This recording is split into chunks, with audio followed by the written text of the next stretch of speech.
Kenapa Abdul Somad, Adi Hidayat, dan ustadz-ustadz lain kenapa nggak berani naik sini? Karena dia tahu ini orang, kalau misalnya mau kita naik ke sini mau bantah dia percuma, karena semua statement dia berdasarkan dalil-dalil yang jelas. Jadi mereka tidak berani ke sini. Coba berani nggak, wahai Ustadz Abdul Somad, Ustadz Adi Hidayat, Ustadz Firanda, Ustadz Felix, siapa Ustadz berani nggak ke sini? Coba bantah pernyataan saya bahwa Muhammad orang yang mata duitan. Coba. Ada berani mereka bantah. Apakah mereka bisa membantah itu? Silakan.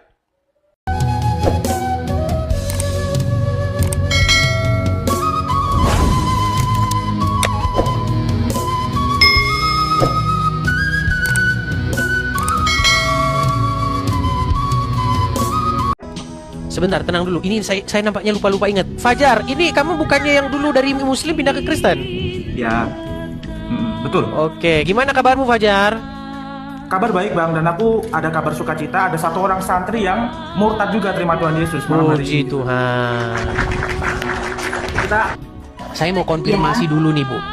Benar ibu itu namanya Fatimah? Ya, betul. Nama lahir ibu Fatimah? Ya, Fatimah Nasir itu nama asli ya? betul. Nama bapak saya Muhammad Nasir. Oke.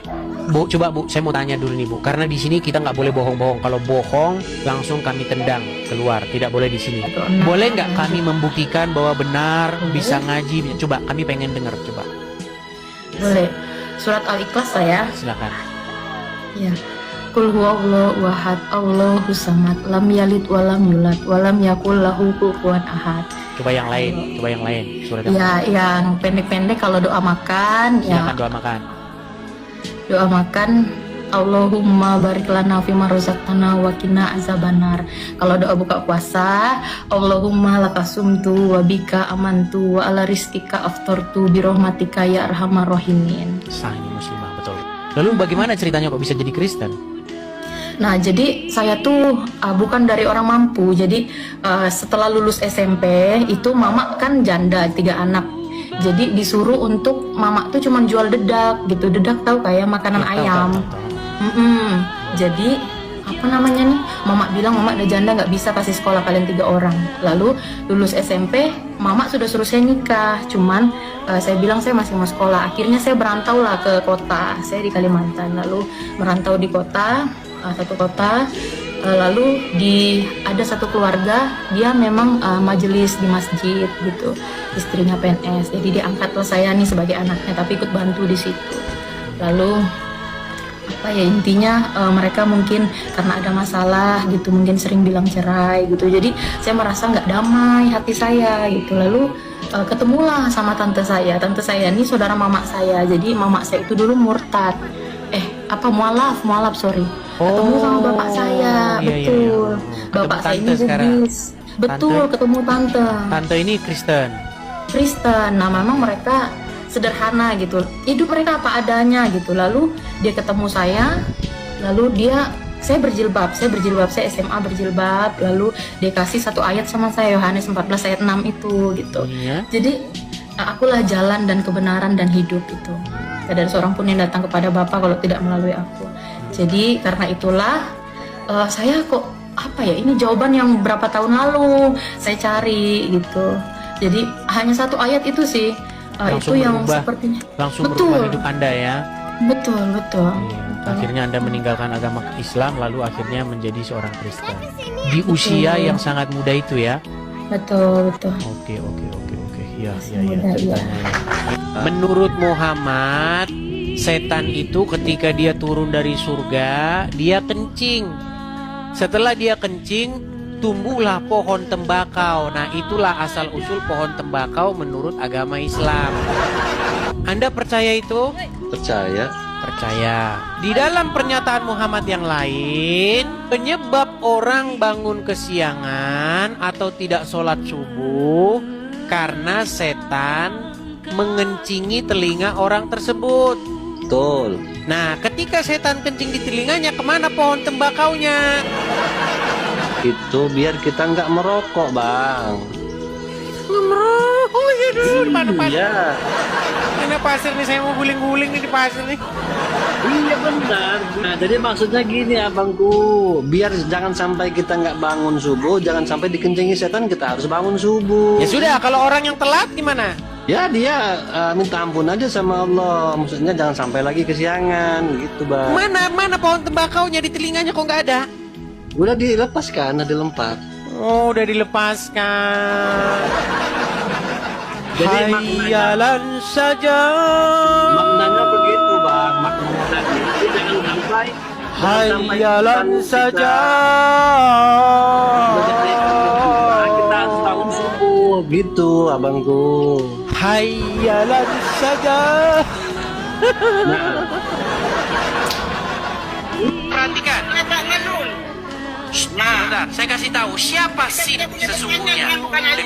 Dengar. Sin adalah bahasa Akadia, ya, atau nama dewa dalam agama Mesopotamia di Sumeria, Akadia, dan Asyur dan Babel. Bagaimana lambangnya? Lihat nih, ini lambangnya nih. Lambang dewa bulan nih, bulan sabit. Itulah kenapa di masjid-masjid muslim itu ada lambang ini. Karena memang ada hakikatnya kali. Aku paham apa itu puasa. Oke, baik. Saya akan tunjukkan satu ayat di dalam surat Al-Baqarah. Perhatikan. Surat Al-Baqarah inilah ayat yang menunjukkan kapan umat muslim harus memulai puasa. Perhatikan. Surat Al-Baqarah ayat 189. Mereka bertanya kepadamu tentang bulan sabit. Katakanlah, bulan sabit itu adalah tanda-tanda waktu bagi manusia untuk berhaji dan bukanlah kebajikan memasuki rumah-rumah ibadah dari belakangnya. Akan tetapi kebajikan itu adalah kebajikan orang-orang yang bertakwa. Dan masuklah kamu ke rumah-rumah itu dari pintu-pintunya dan bertakwalah kepada Allah agar kamu beruntung. Nah, kenapa umat muslim harus berpatokan kepada hilal bulan sabit ini untuk puasa, ibadah haji? Kalian harus melihat bulan sabit ini, betul? Makanya ada teropong hilal nih. Sebentar, teropong hilal sebenarnya. Teropong hilal, sebentar. Apa yang disebut dalam Quran itu puasa wajib atau puasa sunat? Kenapa paham dulu, Dis? Perhatikan. Sebelum bertanya. Ini benar. Nah, nih. Lihat nih. Nih, lihat. Ah, ini. Apa?